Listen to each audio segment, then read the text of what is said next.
Commentaire de Charles Andrew Coates. Épître de Paul aux Romains, chapitre 16. Il est intéressant de voir que nous avons ici un exemple inspiré d'une lettre de recommandation. Nous devrions être exercés à être tels que l'on puisse vraiment nous recommander. Il est bon quand des frères écrivent des lettres de recommandation, qu'ils puissent se référer à des traits spirituels définis, touchant les personnes qu'ils recommandent. Il peut y avoir des traits recommandables, même chez un enfant, qui avec simplicité de cœur, fait grand cas du Seigneur, aime les siens et est disposé à les servir. On a plaisir à recommander des jeunes gens, disposés à se tenir à l'écart du courant de ce présent siècle, de ses plaisirs et de tant de choses estimées des hommes, qui trouvent leur bonheur à marcher avec les saints, et à apprendre davantage de la valeur de Christ. Plus les frères sont spirituels, plus ils apprécieront les traits qu'il convient de mentionner. Phobé était servante de l'assemblée qui est à Sancrée. Romains chapitre 16, verset 1er. Elle se distinguait par un service actif pour l'assemblée, ce qui donne à entendre qu'elle était disposée à servir toute la compagnie. Elle avait été en aide à plusieurs, et à Paul lui-même. On ne pourrait guère donner d'une sœur une meilleure recommandation. Cependant, ces qualités étaient celles que toute sœur pourrait avoir. Tous peuvent d'une manière ou d'une autre, servir l'assemblée et être en aide aux autres. Phobé devait être reçue dans le Seigneur, comme il convient à des saints, et assister dans toute affaire pour laquelle elle aurait besoin des frères. Quoique dans l'enseignement de cet épître, l'assemblée ne soit pas mentionnée, il est frappant que l'apôtre fasse allusion à 5 reprises à l'assemblée, ou aux assemblées, dans Romains chapitre 16, donnant ainsi à entendre que tout cet enseignement doit être compris dans ce qui marque une assemblée. Les 28 frères et sœurs qui sont nommés, et les autres auxquels il est fait allusion en des termes plus généraux, sont salués comme des personnes qui ont dû parfaitement comprendre les allusions de Paul aux assemblées locales. Ils étaient placés ensemble à Rome, comme toutes les autres assemblées des nations, pour entretenir dans leur localité des relations mutuelles. Ces allusions aux assemblées impliquent clairement que les saints à Rome marchaient selon la vérité de l'assemblée, et selon les principes que nous trouvons dans la première épître aux Corinthiens. Un ordre différent ne pourrait être spirituellement reconnu en aucun lieu, car cette épître envisage tous ceux qui en tout lieu invoquent le nom de notre Seigneur Jésus-Christ. 1 Corinthiens chapitre 1er, verset 2. Toute la vérité touchant l'assemblée est universelle dans son application, car aussi nous avons tous été baptisés d'un seul esprit, pour être un seul corps, soit juif, soit grec, soit esclave, soit homme libre. Et nous avons tous été abreuvés pour l'unité d'un seul esprit. 1 Corinthiens chapitre 12, verset 13.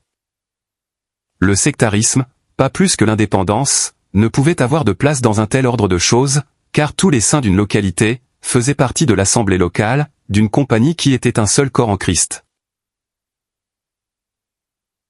Il n'est pas parlé des assemblées en Romains chapitre 16, comme des assemblées de Dieu, mais comme des assemblées des nations. Chapitre 16, verset 4. Ce qui d'ailleurs s'accorde avec toute la vérité de l'épître, qui insiste sur le fait que la grâce avait formé des assemblées en tant de lieu, dans le monde des nations. C'étaient des compagnies locales composées de gentils, groupés selon l'ordre de l'assemblée, par la grâce qui les avait appelés. Il en est parlé aussi en Romains chapitre 16, verset 16, comme des assemblées du Christ. C'est lui en effet, qui les avait formés, et dans toute assemblée formée par Christ, nous pouvons être sûrs que Dieu aura une grande place. Son nom sera là, de même que sa louange. Et tout portera l'impression, non pas de l'homme selon la chair, mais de Christ, loin de Dieu.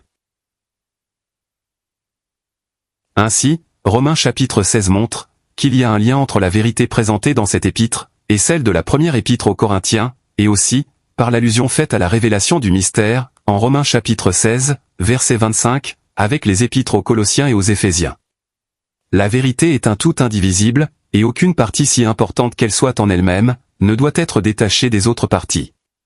Elles se trouvent réunies pour former l'unité de la foi. On a souvent commenté le nombre des salutations que rapporte ce passage. Il semble suggérer qu'il y avait à Rome un certain nombre d'hommes et de femmes, dont il convenait de mentionner les noms, en rapport avec cette épître. On peut supposer qu'il s'agit de personnes dont la vie s'accordait avec le contenu de l'épître. Elles sont comme autant de témoins mis en évidence, afin de montrer que ce que Paul a écrit n'est pas seulement une doctrine abstraite, mais bien quelque chose qui a trouvé une place, et une puissance expérimentale et pratique, en des hommes et des femmes vivant à cette époque. Pensez à ces 28 personnes, et aux autres, dont les noms ne sont pas indiqués, qui sont jugés dignes d'être salués, en rapport direct avec la vérité de cette épître, et cela par quelqu'un écrivant par l'inspiration du Saint-Esprit. Nous pouvons être assurés que ces personnes n'étaient pas indignes d'avoir leurs noms inscrits en marge de la précieuse vérité de cette remarquable lettre. Nous pourrions nous demander si le Saint-Esprit pourrait tenir compte de nous, comme de personnes dont les noms pourraient être inscrits à côté des leurs. Prisca et Aquila se distinguaient par un tel dévouement à Paul, que toutes les assemblées des nations leur étaient redevables, et leur rendaient grâce. L'assemblée se réunissait dans leur maison. Quelle maison que celle-là, pour l'assemblée! Les personnes qui la composaient étaient si dévouées au témoignage, qu'elles pouvaient exposer leur propre coup pour la vie de Paul. Romains chapitre 16, versets 3 à 5. Marie avait beaucoup travaillé pour les saints de Rome. Verset 6. Andronique et Junia étaient des saints âgés, connus des apôtres. Ils avaient été avant Paul en Christ. Verset 7. En mentionnant ces saints l'un après l'autre, il a un mot spécial pour certains. Pour d'autres, il ne fait que les nommer, mais il les salue tous. Tout en étant un seul corps en Christ, les uns ont une place et un service plus particulier que les autres, ainsi qu'il en était même parmi les hommes forts de David. 1 Chroniques chapitre 11. Mais chacun peut être fidèle et dévoué en accomplissant son devoir, afin d'être digne d'être salué, avec un honneur qui soit de Dieu. Or je vous exhorte frères, à avoir l'œil sur ceux qui causent les divisions et les occasions de chute, par des choses qui ne sont pas selon la doctrine que vous avez apprise. Et éloignez-vous d'eux. Car ces sortes de gens ne servent pas notre Seigneur Christ, mais leur propre ventre. Et par de douces paroles et un beau langage, ils séduisent les cœurs des simples. Romains chapitre 16, versets 17 et 18. Dès les premiers jours, Satan a eu ses instruments dans les assemblées, cherchant à diviser ceux que Dieu avait placés dans l'unité, apportant des occasions de chute, alors que Dieu désirait les voir tenir ferme, et introduisant des pensées humaines, contraires à la doctrine qui résulte de l'enseignement divin. Notre attitude à l'égard de toutes ces personnes consiste à nous en éloigner. Il n'a jamais été plus important qu'aujourd'hui, de ne pas être trompé par de douces paroles et un beau langage. Il ne manque pas de gens, aussi bien que de livres, qui sont remplis de douces paroles et de beau langage. Vous pouvez lire page après page, et chapitre après chapitre, et ne rien trouver qui ne soit bon ou selon l'Écriture. C'est alors que la suspicion étant désarmée, quelque chose intervient sournoisement, qui n'est pas selon la doctrine que vous avez apprise, quelque chose de subversif de la vérité, quant à la personne ou à l'œuvre de Christ, ou qui détourne les âmes de l'évangile de Dieu, vers ce qui n'est que de l'homme. De nombreuses erreurs insidieuses sont en circulation. Il n'est pas bon de prêter l'oreille à leurs avocats, ou de lire leurs livres. Vous avez la vérité en Christ, divinement enseignée, tenez-vous-y. Ne cherchez pas à connaître le mal. Je désire que vous soyez sages quant au bien, et simples quant au mal. Verset 19. La doxologie des 3 derniers versets résume le bien, et en attribue toute la gloire au Dieu qui seul est sage. Romains chapitre 16, versets 25 à 27. Il est puissant pour nous affermir, selon l'évangile de Paul, et la prédication de Jésus-Christ. Nous avons considéré cet évangile en parcourant cette épître. Maintenant, Paul désire que nous gardions dans nos cœurs la pensée sérieuse aussi bien qu'encourageante, que seule la puissance du Dieu qui seul est sage, peut nous affermir selon son évangile. Il y a une autre chose, selon laquelle la même puissance bénie peut nous affermir. C'est la révélation du mystère, à l'égard duquel le silence a été gardé dès les temps éternels, mais qui a été manifesté maintenant, et qui par des écrits prophétiques, a été donné à connaître à toutes les nations. Romains chapitre 16, versets 25 et 26.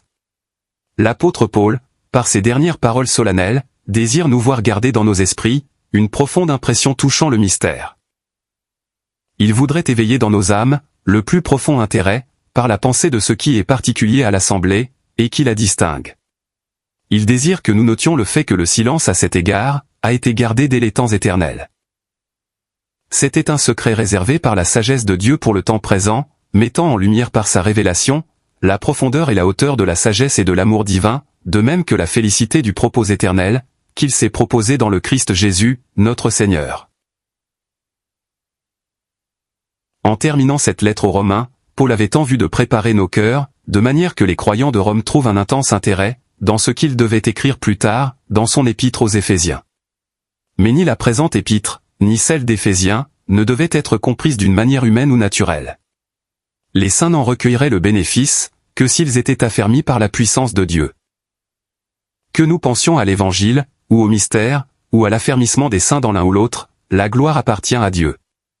L'apôtre se tourne vers lui en adoration. Or, à celui qui est puissant pour vous affermir, au Dieu qui seul est sage, par Jésus-Christ, auquel soit la gloire éternellement. Amen.